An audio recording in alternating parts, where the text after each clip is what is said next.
Welcome to the My Raggedy Herbs podcast.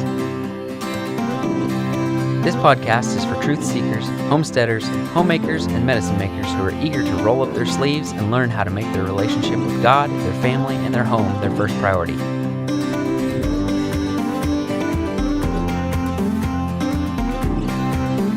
Now here's Lori Coates. Each time that I hear people make this statement, I smile just a little. I want to garden because growing my own food would be so much cheaper. That can be a true statement, but in many cases, you could have saved a boatload of money by just buying it from the store. It seems that the origin of that line of thinking is stamped in small print somewhere on a beautifully designed seed packet. Seems so easy to rationalize. I can buy this packet of vegetable seeds for $2.95, and with it I can grow pounds and pounds, or I can spend the same $2.95 and get 1 pound or 1.5 pounds at the store one time. It's a no-brainer. There's a lot of truth in the fact that you can grow your own food cheaper than buying it if, and that's a big if, you are set up and equipped for doing so. If not, it doesn't take long at your local garden center to discover that you can spend a lot of money very quickly to prepare for your new money-saving venture. How does one get there?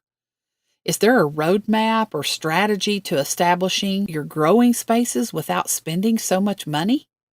I believe there is. You've heard the old saying, where there's a will, there's a way. If you are a beginning gardener with a will to succeed, here are 6 ways to begin without breaking the bank. Number 1, begin by determining your growing area. Whether you plan to grow in the ground, in raised beds, or containers on a patio or balcony, you need to know what style of gardening you intend on practicing. This will determine the amount of area that you have to work with. Number 2, spatial orientation is important. Where I live, gardens that are oriented on the west side do not do nearly as well as those that are on the south or the east. Take that into consideration and choose wisely. 3, start small and grow into it.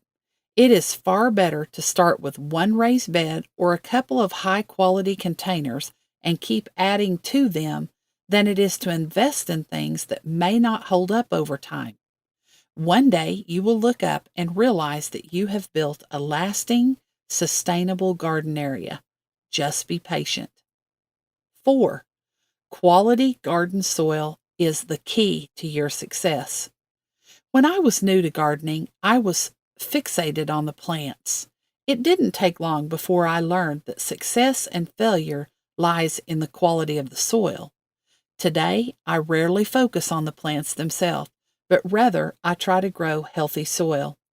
If you are purchasing soil, know exactly what you're getting. Good soil isn't cheap. Choose the right plant varieties. This can determine whether you yield a handful or a wheelbarrow full. Sadly, most garden centers are not selecting varieties specific for your zone or area. They're just putting up a straight from the dealer seed or plant display. Regardless of the variety you select, you are utilizing the same amount of growing space, so educate yourself and get the most out of each plant. 6, don't give up. Gardening, like many other things, has its ups and downs. You will have some good crops and bad crops.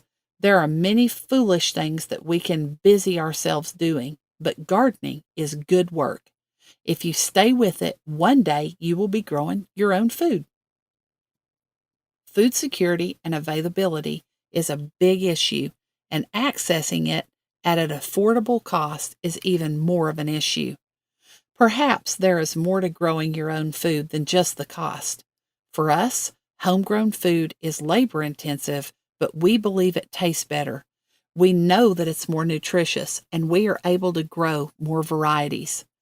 Our sense of accomplishment and satisfaction is much greater because we work to grow it ourselves. Proverbs 14:23 tells us, "In all labor there is profit, but mere talk leads only to poverty." Determine now to be diligent and frugal. Your portion and profit will be delicious. The gardening information presented in this podcast is based on USDA Plant Hardiness Zone 7 for Central Oklahoma. Nothing in this podcast or on our website should be construed as medical advice. Consult your healthcare provider for your individual nutritional and medical needs. The information presented is based on our own research and is strictly that of the author and not necessarily those of any professional group or entity. For more information, please visit myraggedyherbs.com.